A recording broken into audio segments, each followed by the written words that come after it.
জয় ঠাকুর, জয় মা, জয় স্বামীজি, জয় গুরুদেব। তোমাদের চরণে আমার শতকোটি প্রণাম এবং বিশ্বের সকল ভাই বোনেদের আমার শ্রদ্ধা, ভক্তি ও ভালোবাসা।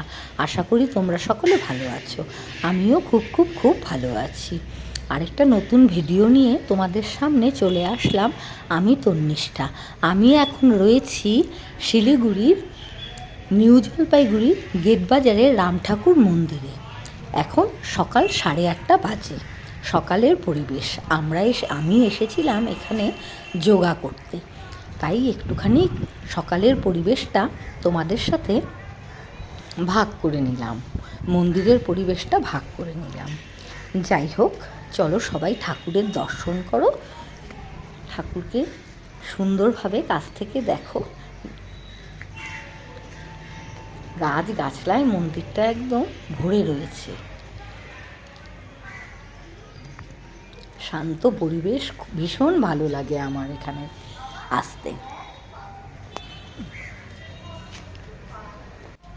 ঠাকুরের চরণে আমার শতকোটি প্রণাম। পুজো হবে তাই মন্দিরে জোগাড় জাতি শুরু হয়ে গেছে।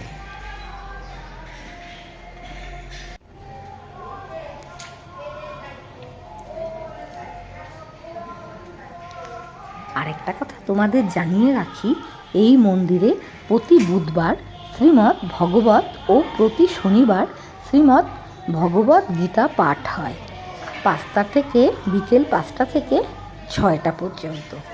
তোমরা যারা যারা আসতে চাও এবং শুনতে চাও তারা তারা আসতে পারো।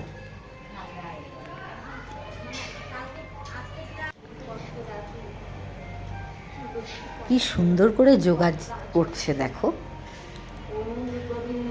আরেকটা কথা তোমাদেরকে বলি, কৈবল্যনাথ ধামের 7ম মহন্ত মহারাজ শ্রীমৎ কালীপদ ভট্টাচার্য 25শে মার্চ মঙ্গলবার মন্দিরে শুভ পদার্পণ করবেন ও 26শে মার্চ বুধবার শ্রীনাম অর্থাৎ দীক্ষা প্রদান করবেন। তোমরা যারা যারা দীক্ষা নিতে চাও তারা মন্দিরের অফিসে এসে যোগাযোগ করো। এটা কিন্তু আমি কোনো বিজ্ঞাপন দিলাম না, ভক্তদের সুবিধার্থে বার্তাটা দিয়ে দিলাম। মন্দিরে রান্নাবান্নার তোড়জোড় চলছে দেখো। বাড়িতে এসে স্নান সেরে মন্দিরে প্রবেশ করলাম। আবার তখন অঞ্জলি হচ্ছিল।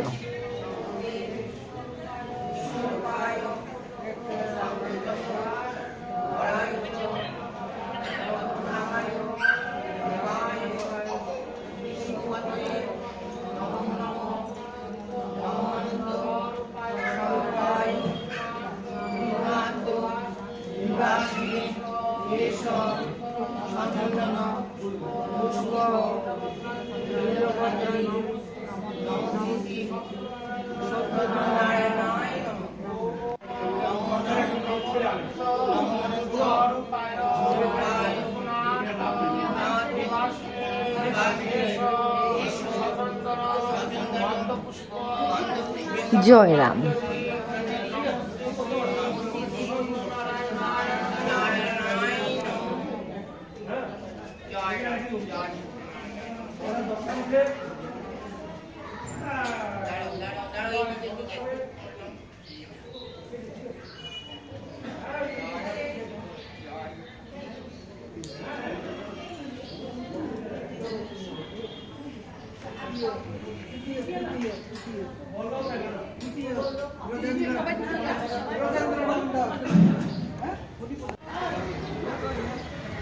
এবার আমি ঠাকুরের চরণে আবির দিয়ে প্রণাম সেরে নিলাম।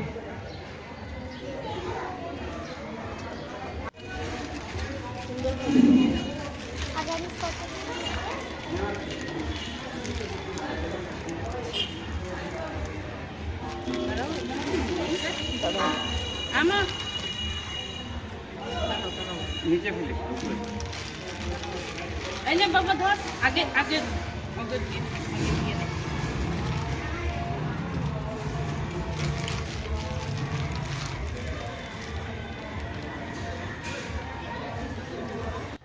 কপালে পড়লো আমার প্রথম আবিরের ফোঁটা।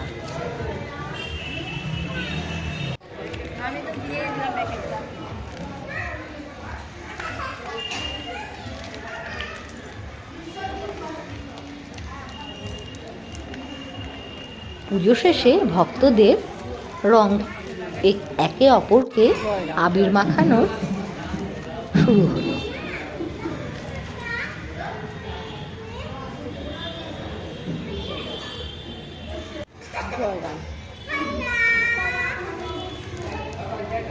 সবাইকে শুভ দোল পূর্ণিমার অনেক অনেক শুভেচ্ছা আর ভালোবাসা। আর বড়দের জন্য রইল আমার ভক্তিপূর্ণ প্রণাম। আশা করি তোমরা সকলে ভালো আছো, আমিও খুব খুব ভালো আছি। রঙে রঙে রাঙিয়ে যাও সবাই। এখন আমি রয়েছি রাম ঠাকুরের গেটবাজারের রাম ঠাকুর মন্দিরে। এখানকার দোলযাত্রা কেমন হয় তোমাদের সাথে সেটা ভাগ করে নেব।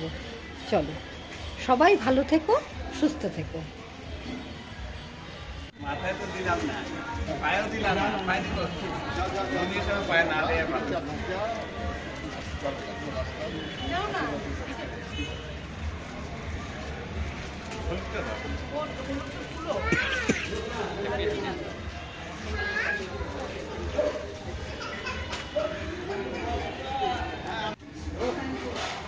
হাতে নিলাম তুলসী পাতা।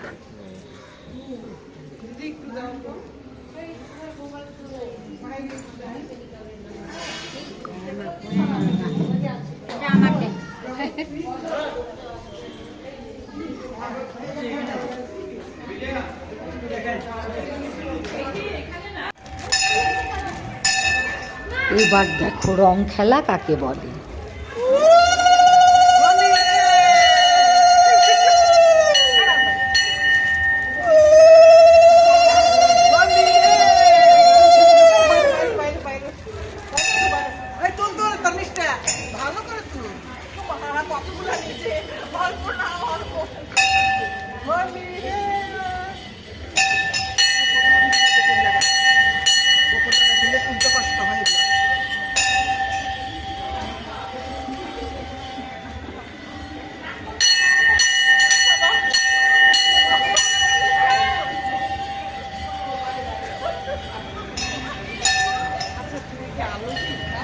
এখানে ইচ্ছার বিরুদ্ধে কাউকেই রং দেওয়া হয় না।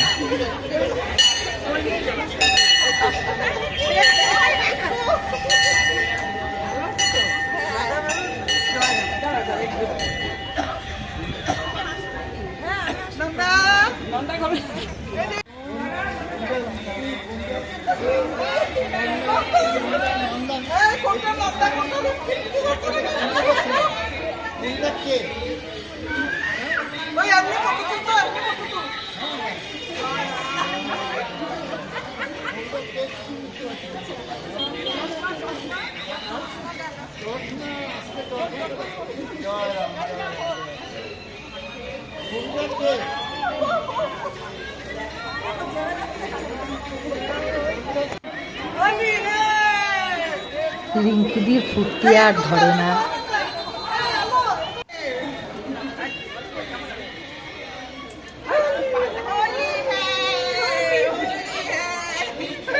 এমনভাবেই থেকো রিঙ্কিদি।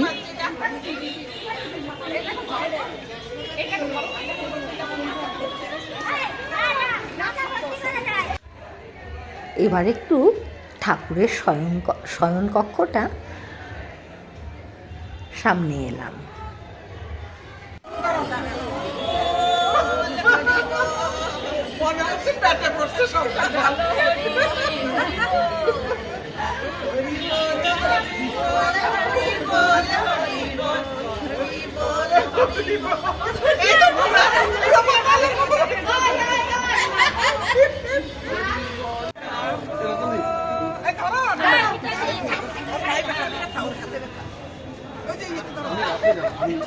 আমি উঠে দিচ্ছি।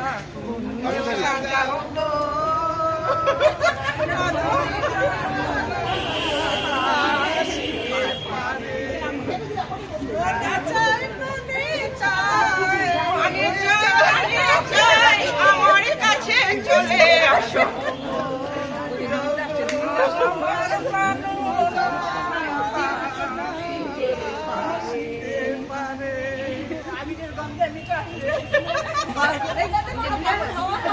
ফাগুন হাওয়া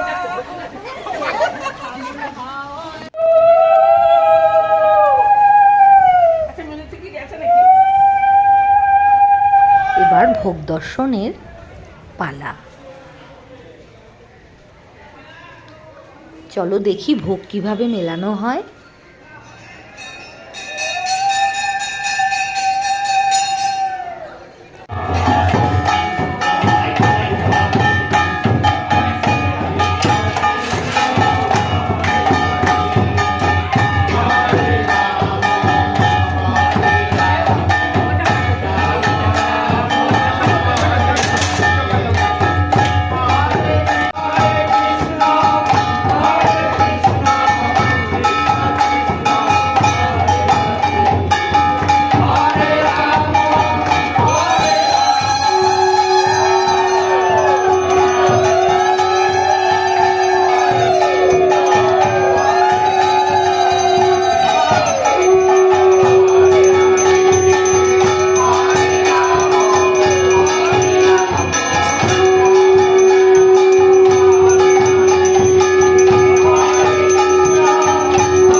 প্রসাদের মধ্যে মহাপ্রসাদ এইভাবে মেশানো হলো।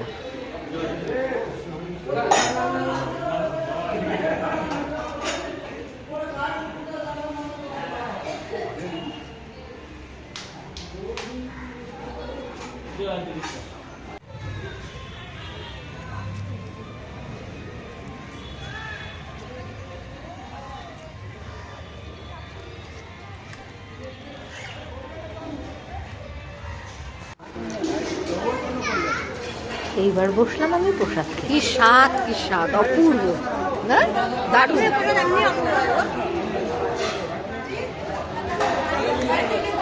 তরকারি নাই, কিছু নাই, তাও দেখো মানে কি জানি কেন এত স্বাদ হয়। কি গরম। প্রসাদে ছিল খিচুড়ি আর পায়েস।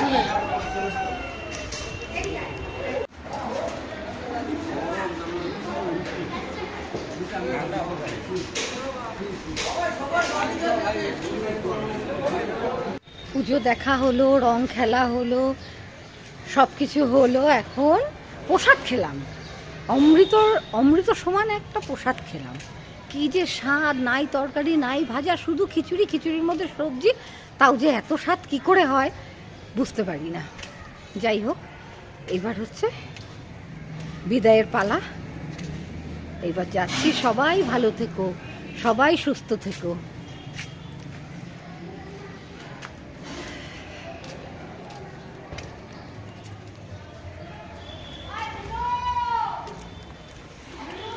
চলো, বছর বছর আসুক, সবাই আনন্দ করো আজকের দিনটাতে। সবাই রং খেলো, সুস্থভাবে রং খেলো, কাউকে জোর করে রং দিতে যেও না। ফেরার পথে এই মিষ্টি